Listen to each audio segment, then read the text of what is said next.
ఉత్తమ్ కుమార్ రెడ్డి కరువుని సమర్థవంతంగా డీల్ చేస్తున్నాం, ఇది బీఆర్ఎస్ పాలనలో వచ్చిన కరువు అని ఉత్తమ్ కుమార్ రెడ్డి మాట్లాడుతున్నారు. ఉత్తమ్ కుమార్ రెడ్డి గారు ఇంకో మాట కూడా అన్నారు, కరెంటు పోవడం లేదు రాష్ట్రంలో ఒక్క నిమిషం అని కూడా మాట్లాడినారు.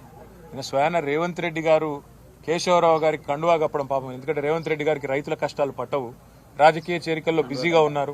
ఇవాళ ఎక్కే గడప దిగే గడప అన్నట్టు రాష్ట్రంలో ఎవరు పార్టీలో చేరుతారంటే పాపం ముఖ్యమంత్రి బాగా ఖాళీగా ఉన్నట్టున్నారు, వాళ్ళ ఇళ్లలోకి పోయి మరీ కండువాలు కప్పుతా ఉన్నారు.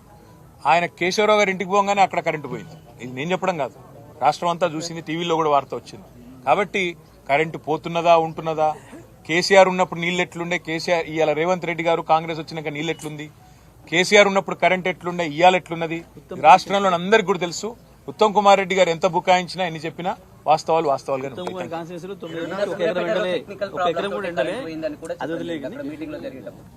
కుమార్ రెడ్డి గారి కాన్స్టిట్యూన్సీలో 9 సంవత్సరాల నుంచి 1 ఎకరం పంట ఎండలే. తెలంగాణ ప్రభుత్వం పోయినాకనే కదా ఇప్పుడు ఏంటి పంటలు 20,000. నేను ఇంకొక మాట అంటున్నా, ఉత్తమ్ కుమార్ రెడ్డి గారు ధైర్యం ఉంటే మీరు మీ మంత్రులు ఫీల్డ్ కి రండి, రైతులను కలవండి, రైతుల దగ్గర ఈ మాట చెప్పండి, ఇది కరెంటు పోతలేదనే మాట, సమర్థవంతంగా ఎదుర్కొంటున్నామనే మాట, ఇబ్బంది లేదనే మాట.